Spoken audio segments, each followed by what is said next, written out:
Alright, this old Polaris, I'm doing a rear axle on it, and I'm going to knock the axle loose. And if it's like everything else, it's fairly stuck on this machine. Everything's been really tight, just really dusty, really dry. But I wanted you to see the tools that I use usually to bust an axle loose on this or front wheel drive, any sort of CV axle. It's just this big pry bar.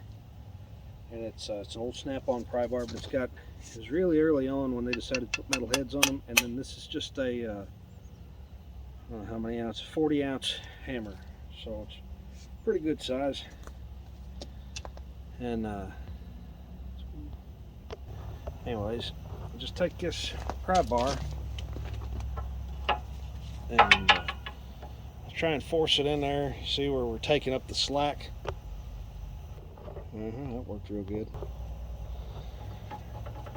And it's pretty tight. It may come loose, but what you want to try and do, if you think it'll do that, if you think it's going to be too tight, is put it under where the shaft is. See how it's low like that? That way you're driving, you're hammering, and in such a way that this pry bar will go past the shaft. You want to just start wiggling it as you go, because there's a little snap ring in there. Just a little wire ring.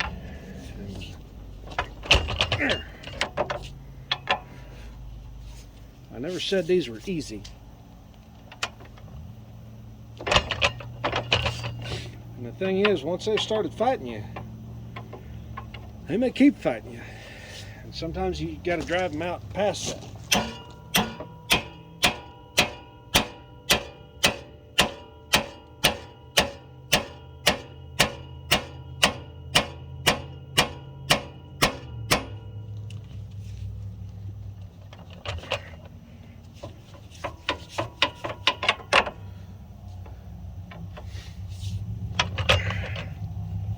Yep, it's going to be a fun one. I was right. Now, mind you, this is just up on a trailer on a regular old jack. So what we do here is it's wiggling a little more than what you really want it to.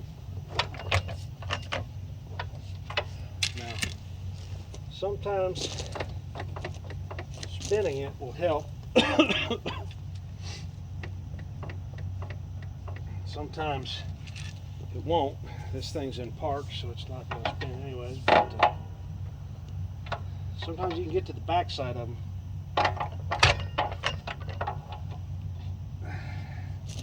And this is, we figured it'd be tight. So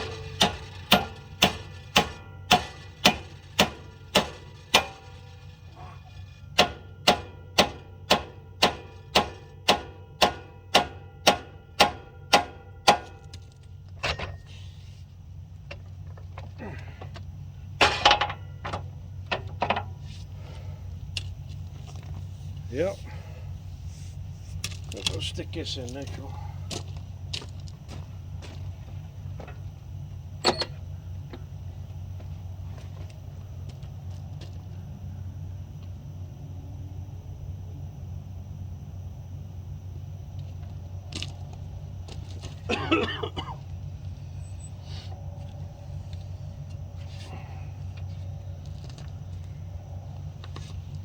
What happens is there's a get this new axle here.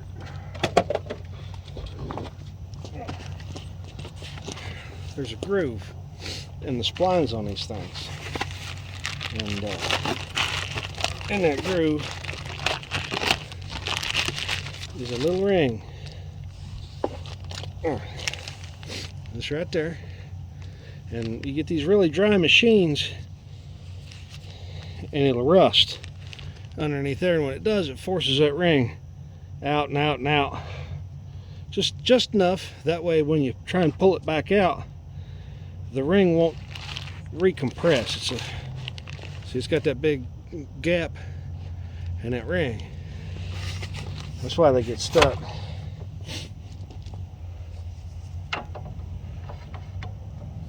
See how loose it is? That should just about fly off. so far you see where we're going. Now maybe we've got it close enough to get it started. We'll find out.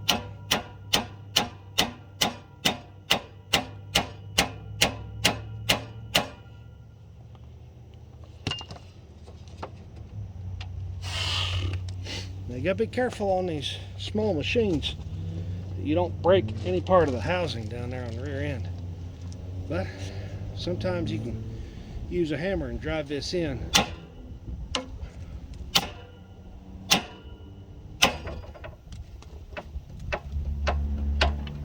Enough that it'll compress that spring against the rust. Like that. And I was just letting that pry bar hold itself in.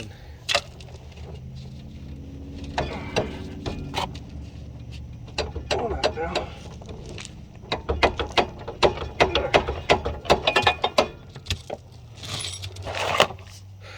So you can see the rust we were talking about, and then take this opportunity to compare your axles.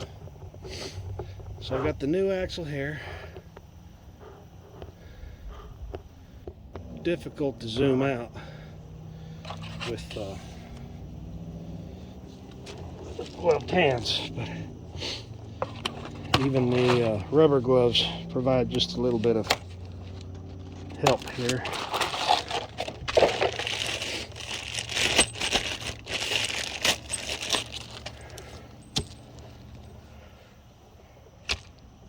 Looks like it. So you can feel, or I can, how dry this axle is. And that's when it goes to move, it's popping past the dryness there. So now we'll take inside of here and I'll wash it out with brake clean and a little wire brush or something, and then I'll apply a little bit of axle grease in there. Or high temp grease is better, like disc brake grease, and that'll perform some sort of a moisture barrier, or create a sort of moisture barrier there to help keep the rust out. And then when it gets hot, if it ever gets hot enough to flow out, you'll have that same deal there, where it'll flow out and be a rust inhibitor. But that's it. All right, I hope you enjoyed the kind of short video, but you know, changing an axle out on these is not real difficult, but it is kind of a pain sometimes if you haven't done it before. There's a lot of force. I was swinging a 40-ounce hammer, which is what, 2.5 pounds, with both hands, hitting that big 4-foot steel, solid steel pry bar. So a lot of torque generated there, and the big deal was spinning. Had to go put it in neutral so I could spin the differential. That way, where it had been loaded on one side and just wasn't going, I was able to spin it until I got one side started internally. And once that started, we were able to just keep tapping on it and keep coming, keep coming, keep coming. But you saw, even with just the splines in it, without the clip engaged, this was still kind of a pain in the butt.